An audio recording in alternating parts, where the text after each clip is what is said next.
On va pouvoir continuer nos échanges avec un projet qui nous tient à cœur, présenté par professeur Gentil. Je vous invite à nous rejoindre sur scène et monsieur Bonaventure, notre expert patient sur l'expérience patient en cancérologie. On vous accueille avec un grand plaisir. Merci.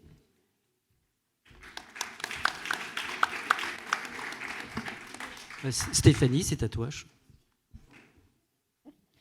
Bonjour.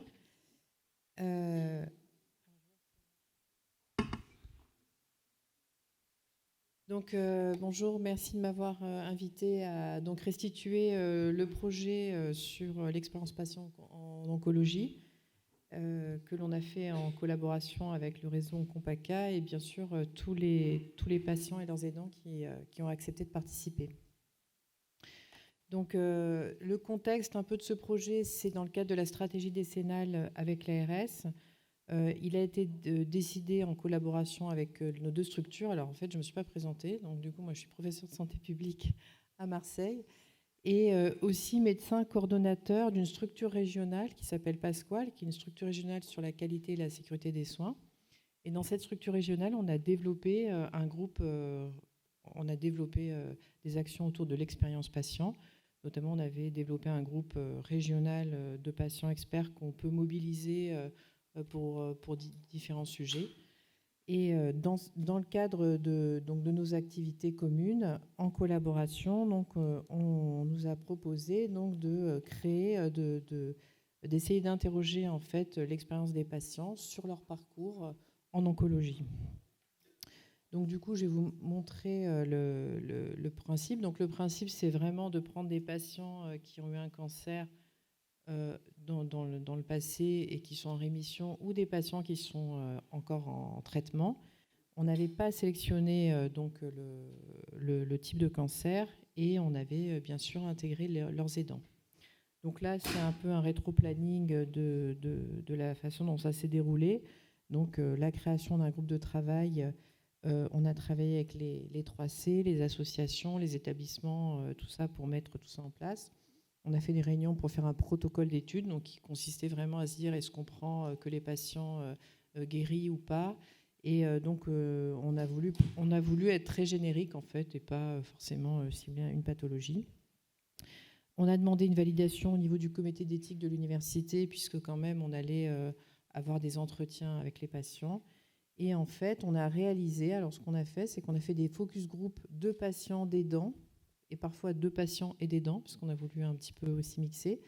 Et l'idée, c'était on a programmé plusieurs dates de focus group et on a invité, en fait, alors via les associations, on a fait un petit peu de communication, tous les gens qui souhaitaient rapporter leur vécu, en fait, sur leur prise en charge, sur leur parcours de soins. Et donc, ils pouvaient s'inscrire à un groupe, ou enfin une date ou plusieurs dates, parler ou pas parler, écouter, ou voilà. Donc c'était très libre et ça s'est fait par visio. Donc on a fait des focus group par visio afin que les patients en fait n'aient pas à se déplacer et il y en a un ou deux qui se sont déplacés, ils pouvaient choisir. Après il y a eu cette analyse et là on a la phase donc de restitution.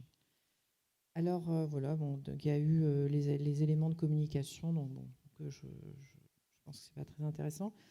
Alors, le profil des patients, donc on a eu à peu près 50 patients, en majorité donc des femmes, avec donc des salariés, mais aussi des retraités et aussi des travailleurs indépendants. Donc c'est bien parce qu'on a eu un peu toutes les catégories professionnelles.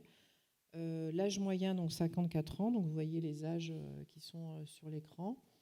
Il y avait 37 patients, donc il y avait des aidants et des patients. Et puis là, on voit aussi donc les lieux de vie urbains, mais aussi du rural, et puis aussi des départements. Donc on a un panel qui est assez intéressant. Les localisations tumorales, donc on a pas mal de seins, mais on a un petit peu aussi tout type de localisation. Parce que en fait, comme je suis vieille, je lis plus trop sur l'écran. Donc on a un peu du pancréas, etc. Enfin, on a un peu vraiment de tous les types. Et puis on a, là c'est un peu les traitements, il y a eu de la chirurgie, de la radiothérapie, de la chimio, de l'hormono, et les stades de parcours, en fait, hein, on a en orange la rémission, mais on a aussi des gens en cours de traitement qui ont participé. Alors du coup, on a essayé de regrouper un petit peu ce qui est ressorti de ces focus group. Donc on est en train de rédiger un rapport qui sera plus complet. Mais on a restitué un petit peu ce qui nous a paru important. Donc du coup, par rapport au dispositif d'annonce, donc si on reprend un petit peu le parcours de soins, hein, le dispositif d'annonce, on a 44% des participants qui ont vécu une annonce qui était mal cadrée. Donc là, on met des verbatims, qui sont... alors bon, là, évidemment, c'est un peu caricatural, puisqu'ils sont arrivés, ils m'ont dit, vous n'avez pas le Covid, c'est un cancer. C'est pour donner aussi des exemples un peu, voilà. Il y a une dame, là, qui était arrivée et en fait qui avait pas eu les résultats de son annonce, et en fait on lui a dit il faut vite prendre rendez-vous parce qu'on va vous faire vous opérer. Donc elle a dit mais que se passe-t-il? Voilà, donc beaucoup d'annonces. Et globalement, alors je ne sais pas si on l'a mis après, mais globalement pour cette annonce, souvent une annonce qui est faite avant le dispositif d'annonce, parce qu'en fait il y a beaucoup d'examens complémentaires, donc soit par du non-verbal, c'est-à-dire on ne regarde plus les gens, voilà, ou soit par... où on a des résultats avant d'avoir vu le médecin, etc. Donc, en fait, la majorité des gens avaient leur annonce avant que cette annonce elle soit encadrée, entre guillemets, avec un projet thérapeutique derrière. Après, il y a eu énormément de choses qui sont revenues sur les démarches administratives. Donc, la plupart des patients, en fait, on dit on a géré notre maladie et après, on a un deuxième travail, c'est on gère nos problèmes administratifs. Alors, quand ils sont salariés, c'est vrai. Enfin, quand ils sont en activité professionnelle, là, ça devient vraiment très complexe pour eux. Les démarches de coordination, les démarches d'arrêt de travail, de soucis financiers, enfin, j'en passe, mais il y a vraiment un énorme problème sur ce sujet. Et les patients, du coup, disent on passe carrément tout notre temps en fait, à faire ça. Vraiment, pour eux, c'est vraiment un problème important. Les examens complémentaires, donc les examens complémentaires, c'est aussi, ça relève un peu de la coordination, hein, beaucoup de difficultés à prendre des rendez-vous pour avoir des examens complémentaires, des délais qui sont très longs entre les examens et les résultats, et en fait qui génèrent énormément d'anxiété, puisqu'en fait, comme la pathologie, elle est quand même très péjorative en fait, hein, pour les patients, donc ils se disent qu'ils n'ont pas le temps en fait d'attendre et qu'il faut se dépêcher pour avoir ces résultats. Et notamment dès que ça devient un IRM. Donc il y a des patients qui nous ont quand même relaté que l'organisation, en fait, elle gérait tout pour eux et que du coup c'était parfait et qu'ils n'avaient rien à faire. Et puis il y a des patients, voilà, ça dépend aussi, hein, qui ont eu, eux, par contre, vraiment beaucoup de difficultés. Le rôle des associations, donc il est très important. Hein, donc les patients ont été ceux qui ont trouvé l'association. En fait, ils ont été très très positifs sur les associations. Notamment, on a la Ligue contre le cancer. Enfin, du coup, ça a été vraiment quelque chose qui a été souvent rapporté. Donc, par contre, ils trouvent que l'association, elle n'est pas très visible. C'est-à-dire que dans les hôpitaux, en fait, elle n'est pas forcément la communication, elle n'est pas forcément assez diffusée. Ils ne sont pas forcément au courant. Ils ont trouvé que ces associations, quand ils les trouvaient, elles simplifiaient les démarches administratives. Et puis, ça leur a surtout permis de bénéficier d'un soutien contre la solitude. Donc, eux, ils considèrent qu'il faut vraiment promouvoir les associations de façon plus importante. Et, mais par contre, pas forcément au moment de l'annonce, parce qu'au moment de l'annonce, ce n'est pas forcément le moment où ils vont chercher des associations, mais plus dans le parcours de soins, en fait. Les aidants, alors par rapport aux aidants, en fait, les aidants, ils ont considéré qu'ils n'étaient pas vraiment intégrés dans le parcours de soins des proches. Et surtout, ils pensent que leur rôle est important parce que notamment, du coup, comme le patient il peut être fatigué, il peut aussi avoir, il a un niveau d'information de ce qu'il va retenir, etc. Et qui disent que eux, s'ils sont pas intégrés, du coup, ils n'ont pas ces informations et que du coup, ça facilite pas l'aide pour leurs proches. Sur ce sujet, en fait, les aidants, il y a vraiment des patients qui souhaitent pas du tout qu'on inclue leurs aidants, en fait, qui veulent vraiment tout gérer tout seuls, garder leur autonomie, etc. Et des patients pour qui c'est vraiment très important de l'aidant. Donc du coup, c'est vrai que ça aussi, c'est quand même à relever, puisque il faut vraiment quand même demander comment le patient se positionne par rapport à ce sujet. Et s'il y a une volonté en fait que l'aidant soit intégré dès le départ, À ce moment-là, il faut vraiment, ça paraît vraiment important qu'ils puissent être présents et intégrés et identifiés. Alors l'aidant lui-même, après, en termes d'individu, souvent, il s'est senti très démuni, en fait. Voilà. Alors surtout que nous, en fait, on a vu beaucoup d'aidants au niveau de la fin de vie, donc forcément, c'est la partie la plus compliquée. Et donc, du coup, en fait, il n'y a pas vraiment de dispositif d'aide pour les aidants. Voilà. Dans le suivi et dans l'accompagnement aussi, pour qu'ils puissent aussi bien accompagner la personne, il faut qu'eux aussi, ils soient un peu plus accompagnés. Alors, du coup, je ne sais pas si on l'a mis après, mais c'est sur cette partie des dents aussi, ils nous ont rapporté aussi qu'après le décès du patient, enfin quand le patient est mort, ils sont alors vraiment abandonnés, quoi. Alors vraiment, ils se sont trouvés, parce que souvent, ils ont été très accompagnés par les équipes de soins tout au long du cancer. Et une fois que c'est fini, c'est terminé, et ils sont complètement seuls, en fait. Voilà. Et du coup, ils aimeraient être encore intégrés dans une suite à venir, en fait, après. L'importance du médecin traitant, donc les patients, mais ça on le sait, hein, c'est les systèmes de santé qui ont beaucoup de difficultés à trouver un médecin traitant. Donc là, il y a vraiment deux types de patients. Il y a ceux qui ont eu un médecin traitant et qui a vraiment été un pivot hyper important pour eux en termes de prescription, d'arrêt de travail, d'accompagnement. Et clairement, il y a ceux qui n'ont pas du tout, soit qui n'ont pas de médecin traitant, soit qui n'ont pas du tout été aidés par leur médecin traitant. Donc, et qui, du coup, se sont sentis vraiment très seuls. Et après, il y a des villes où il n'y a pas de médecin traitant, du coup. Et donc, ils ont signalé l'importance du médecin traitant, mais aussi le fait que parfois, ils ont été très, très démunis face à ce souci. Donc, la conclusion, un petit peu... alors, sur la fin de vie, on n'en a pas parlé, mais le médecin traitant et la fin de vie, comme ça, je laisserai quand même la parole à M. Bonaventure pour ne pas mobiliser la parole. Il y a aussi dans la fin de vie, en fait, il y a une partie, en fait, dans le processus de prise en charge qui est, en fait... Alors, qui n'est pas la fin de vie, en fait, qui est quand on sort du traitement curatif, c'est-à-dire qu'on dit au patient, en fait, il n'y aura plus de solution curative et que, du coup, le patient rentre chez lui, mais qu'il est encore relativement en bonne forme, en fait, eh bien, il y a une partie où le patient retourne chez lui avant qu'il y ait une prise en charge en soins palliatifs, c'est-à-dire avant qu'il y ait nécessité qu'il y ait une prise en charge en soins palliatifs. Et ça, en fait, cette étape, en fait, elle est très problématique puisque, normalement, moi, si j'ai bien compris, c'est vraiment le médecin traitant, en fait, qui va faire le relais, en fait, au niveau de la prise en charge de la douleur, qui va pouvoir faire le relais auprès des équipes de soins. Et là, le patient, on a vu beaucoup de cas un peu dramatiques où le patient, en fait, il est très, très isolé, son aidant aussi, et où, en fait, la prise en charge, enfin, la continuité de la prise en charge va être compliquée, va être très lourde à faire. Et du coup, là, il y a vraiment une prise en charge de la douleur qui est... c'est surtout en général la prise en charge de la douleur qui n'est pas du tout satisfaisante.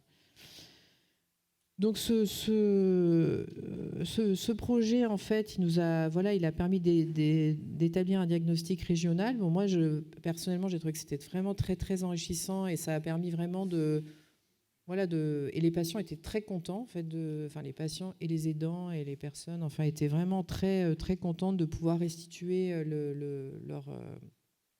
leur vécu. Là, on n'en a pas parlé aussi, mais du coup, c'est aussi le fait de toutes ces informations non verbales qui passent, toutes ces attentes aussi, cette gestion avec le médecin. Donc, ça a permis de recenser, en fait, ce ressenti et ça permet de prioriser des axes de travail. Donc, ça va être donc l'ARS, je pense nous, on va remonter des préconisations et de pouvoir donner des pistes d'amélioration aussi pour les futurs patients et pour leur parcours de soins.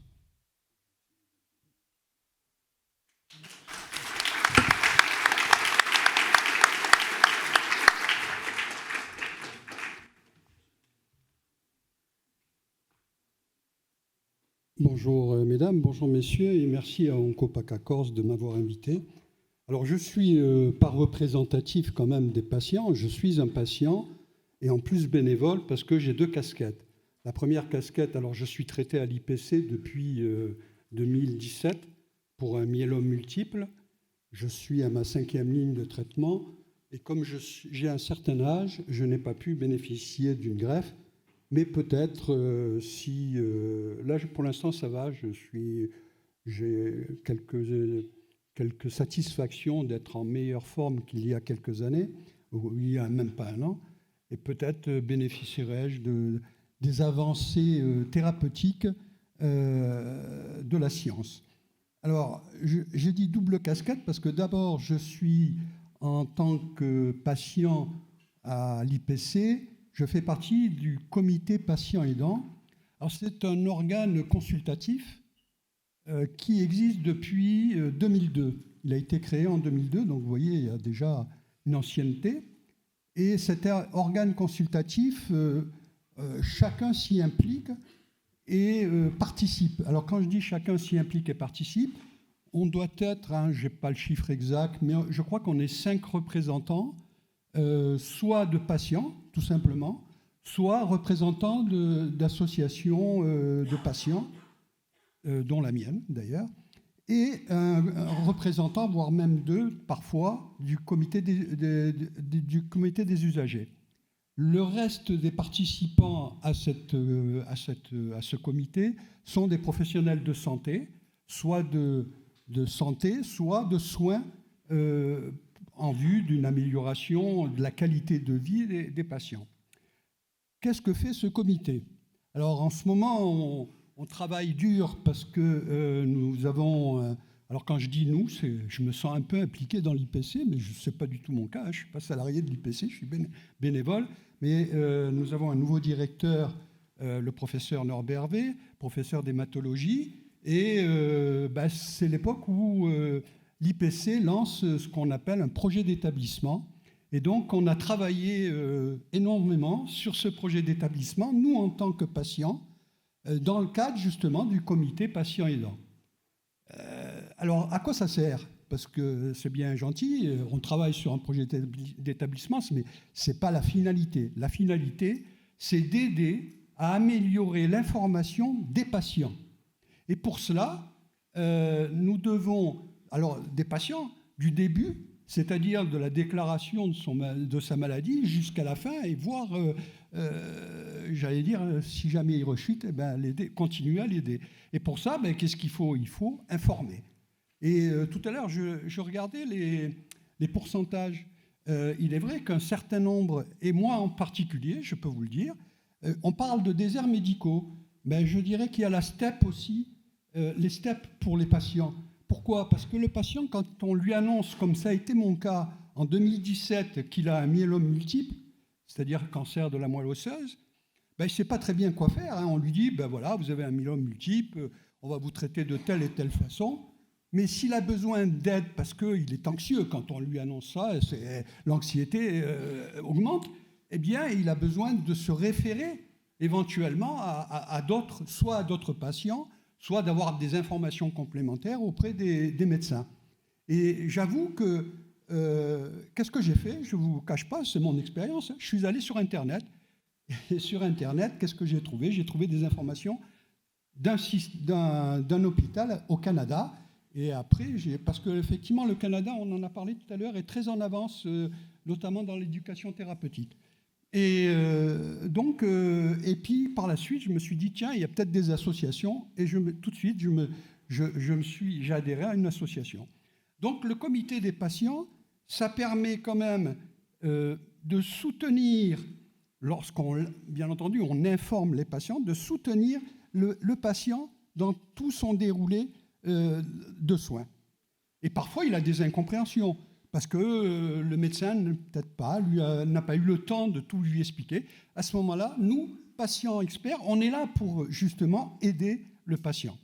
Alors, j'ai dit que j'avais une deuxième casquette. La deuxième casquette, c'est que je suis le représentant régional de l'Association française des malades du myélome, qui est une association de 2800 adhérents, qui va être reconnue d'utilité publique à partir de janvier 2024. Et là aussi, cette association, et on en a parlé tout à l'heure, cette association, elle est là justement pour informer les patients qui se trouvent dans le désarroi quand on leur annonce cette maladie. Et non seulement on informe, on forme aussi à l'éducation thérapeutique au sein même de notre association, parce que nous avons un comité scientifique qui regroupe notamment des médecins de l'intergroupe francophone du myélome, qui comprend des chercheurs sur le myélome. Donc, cette association, là aussi, a son rôle à jouer dans l'information des patients, dans le suivi, dans le soutien, parce que le patient, il a aussi des droits, et ces droits, la plupart du temps, ne le connaissent pas. Alors, tous les ans, on fait une information à l'IPC, j'invite un certain nombre de professionnels de santé, j'invite nos adhérents et tous les malades à venir s'informer, et je fais venir, cette année, le thème, c'était la fatigue, les douleurs et l'anxiété. Donc, j'ai fait venir des professionnels de santé adaptés, psychologues, algologues, hématologues, bien sûr. Voilà, donc, ce que je voulais vous dire à propos du comité patient aidant. Je n'ai pas de diapositive. J'espère que j'ai été assez court, mais voilà.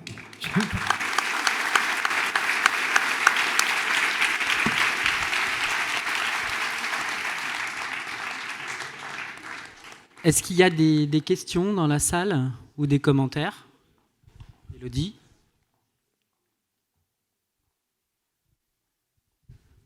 Bonjour Stéphanie et bonjour monsieur.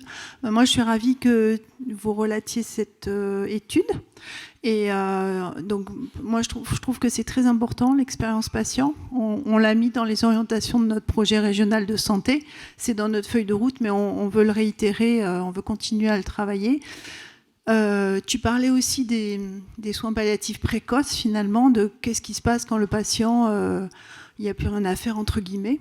Et c'est vrai que c'est aussi un sujet qui nous préoccupe parce que justement dans le cadre de la feuille de route, on a un groupe, peut-être Sébastien ou autre pour en dire un mot, sur la démarche palliative précoce. Et c'est vrai que dans l'idéal, c'est peut-être pas au médecin traitant, enfin il peut être là, mais c'est aussi à l'oncologue avant de lâcher son patient, voire plus tôt encore. Nous, on est un peu des militants d'un contact précoce avec des médecins de soins de support pour que le patient il connaisse déjà ses médecins et quand ça s'aggrave, qu'il puisse ensuite les voir, surtout dans des maladies qui vont être d'emblée...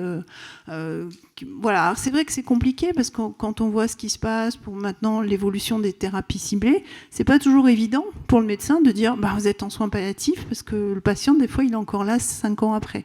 Mais je pense quand même qu'il faut avoir cette idée. Il y a des médecins de soins palliatifs, de soins de support. Il faut que les patients les rencontrent pour qu'ils connaissent ces équipes. Et puis, on a la chance en région d'avoir 32 équipes mobiles de soins palliatifs. Donc, là où on n'est pas bon en PACA, c'est qu'on ne donne pas assez de lisibilité. Donc, on y travaille. Il y a une cellule d'animation régionale qui vient de commencer en juin. On va essayer d'améliorer cette lisibilité à la fois pour les professionnels des établissements, mais aussi de ville. Mais en tout cas, voilà, il faut vraiment qu'on améliore ce parcours. Je ne sais pas si Sébastien ou autre, si vous voulez dire quelque chose. Vous avez fait pas mal de boulot déjà dessus.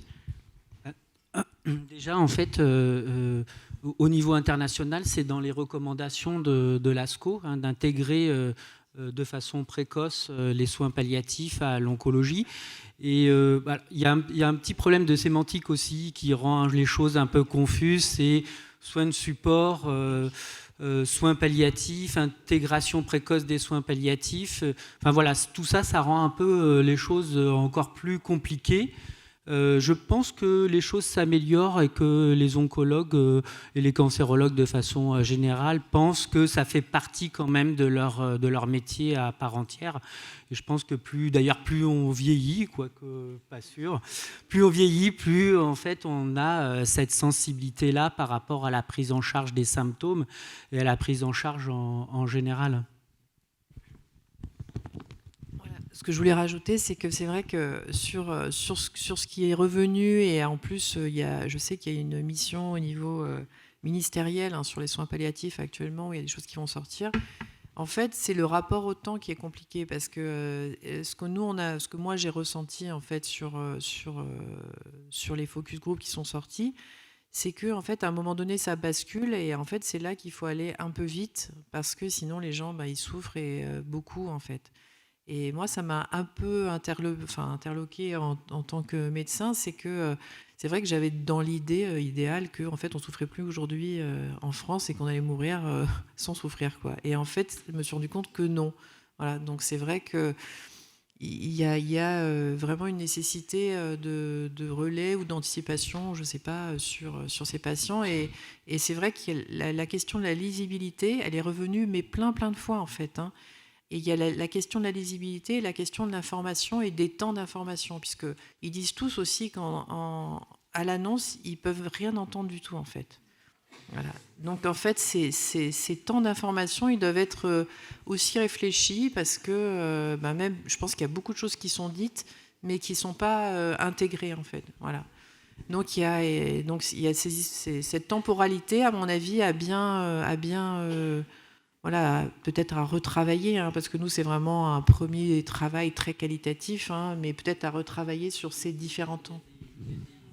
Il y a des papiers qui le disent, en fait, hein, notamment en fait, que le patient, à la première consultation, je crois que c'est à peu près la moitié des patients qui retiennent, je ne sais pas, peut-être 20% de l'information. Voilà, c'est faible, quoi, en fait.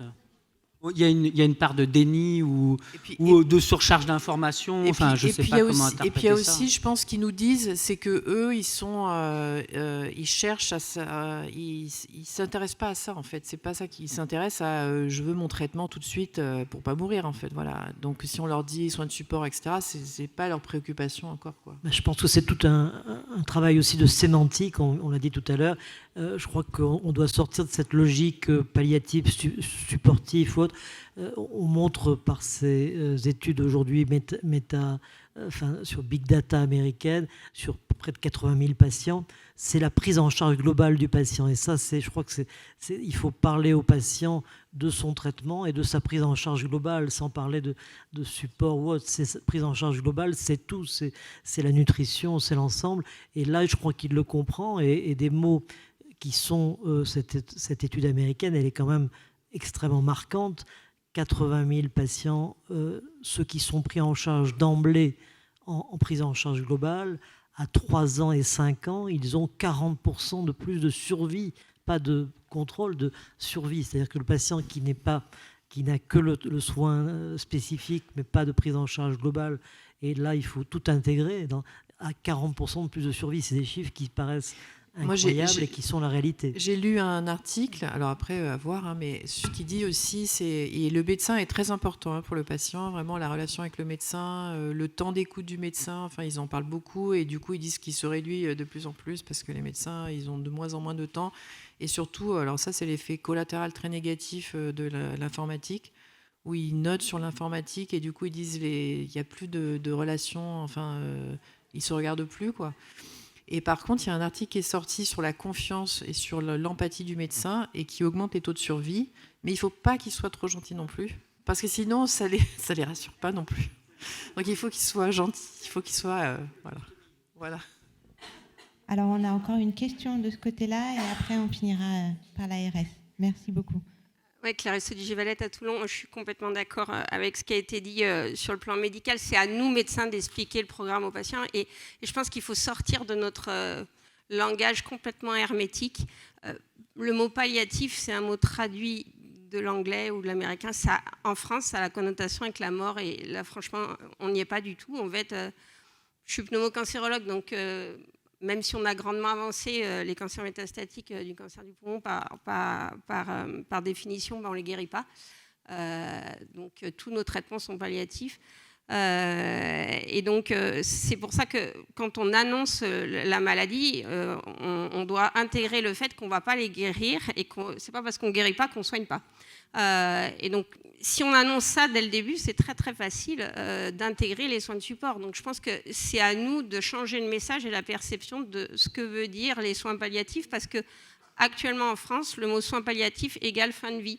Donc c'est à nous de changer ça et ça part de la consultation d'annonce. Je déteste ce mot aussi parce que la consultation d'annonce n'est pas réservée aux cancérologues non plus. C'est excessivement désagréable de recevoir des courriers ou des adressages par d'autres interlocuteurs en disant le patient n'a pas été informé du diagnostic, il apprendra tout dans le bureau et je les reçois encore. Honnêtement, on est tous intégrés dans la prise en charge du patient et c'est là que s'instaure la relation de confiance. Et la consultation d'annonce, il y a une sidération anxieuse de de l'annonce de ce qu'on va faire, alors qu'en fait, la consultation d'annonce, c'est la remise du plan personnalisé de soins. C'est surtout ça. Donc, en fait, il faut qu'on sorte de nos carcans administratifs à cocher des cases et se dire que si c'était moi de l'autre côté de la table, qu'est-ce que j'aimerais entendre? Et c'est, à mon avis, comme ça qu'on annonce le mieux le cancer.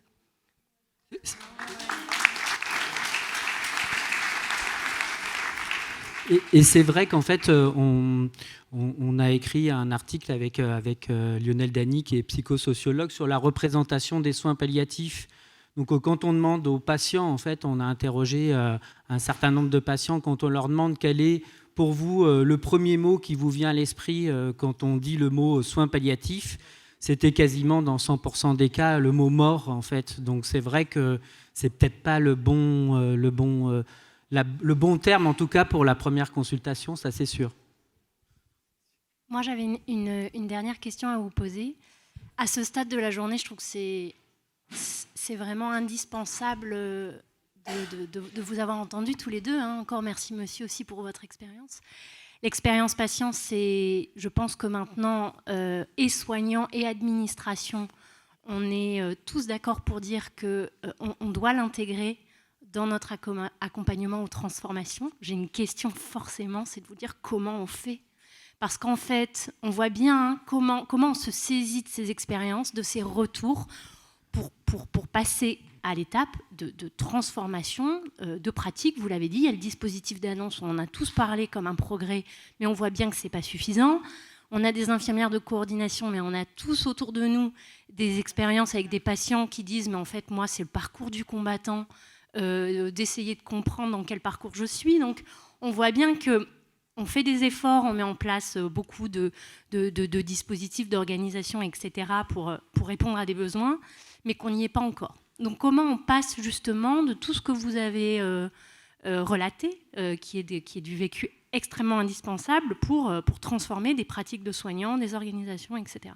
Moi, je dirais, après je laisserai la parole à M. Bonaventure, mais moi je dirais que déjà, l'expérience patient, c'est comment les patients ont vécu les choses et qu'est-ce qui est important pour eux. Donc déjà, rien que de dire, c'est un indicateur comme un autre, de dire, moi en fait, ce qui est important ou ce que j'ai particulièrement vécu ou ce temps, etc.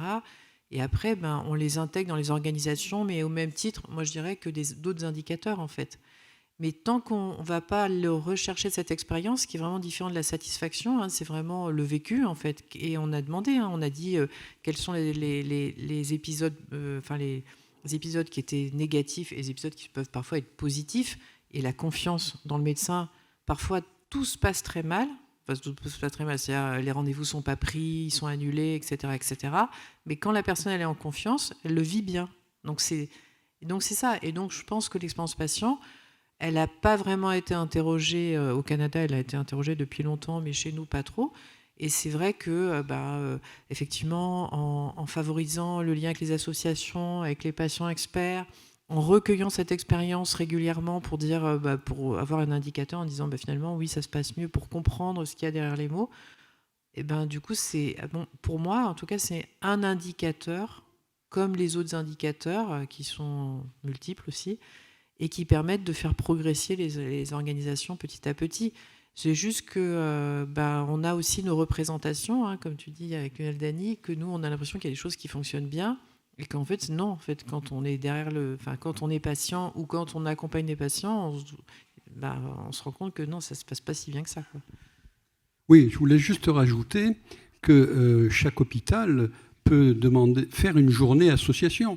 Parce que, en fait, quand vous regardez la liste des associations qui interviennent dans différents domaines, le cancer de la prostate, le cancer du sein, etc., si une fois par an, on invitait des associations dans chaque hôpital, je pense que déjà, ça permettrait aux patients, bien entendu en faisant la publicité correspondante, parce que là aussi, c'est affaire d'information, je pense que ça aiderait énormément les patients. Et je voulais rajouter aussi que la plupart de ces associations, comme vous le savez tous, c'est que ce sont des bénévoles.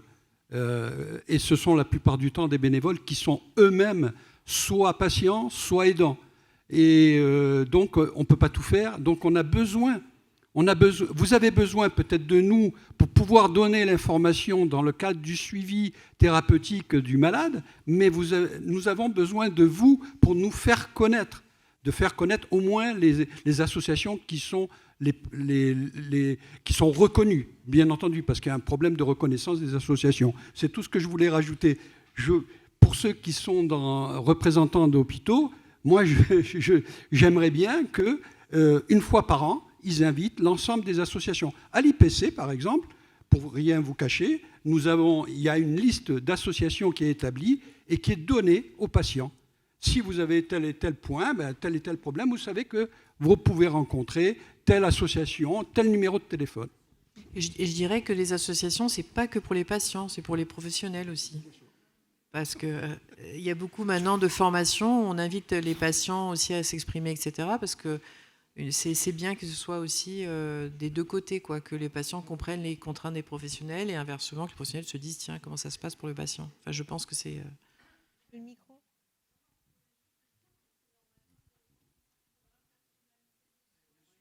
Voilà, oui, je n'avais pas entendu. Et effectivement, ça fait partie intégrante du programme personnalisé de soins, le PPS.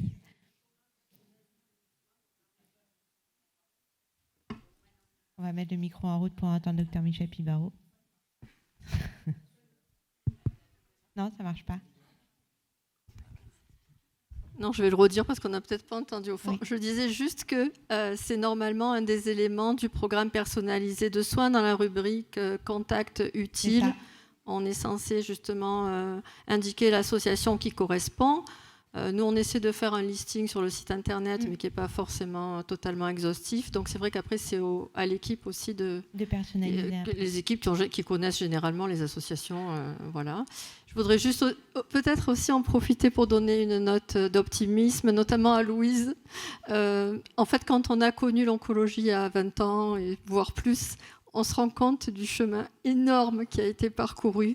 C'est vrai que c'était... Enfin, moi, franchement, j'ai connu... Ah, ben venons, on va vous faire votre perf d'antibiotiques, au revoir, au mois prochain. Donc, c'est vrai qu'il y a eu énormément de progrès. On le voit avec l'implication des soignants qui sont là aujourd'hui, et pas que, enfin, tous les acteurs de la cancérologie.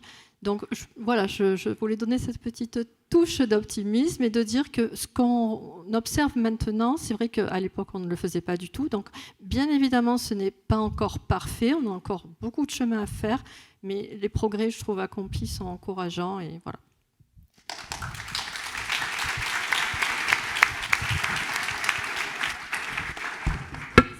On va conclure sur cette note d'optimisme. Oui. Merci aux intervenants, tout simplement. Merci aux modérateurs également, professeur Salat, professeur Ben Sadoun. Merci monsieur Bonaventure et madame professeur Gentil.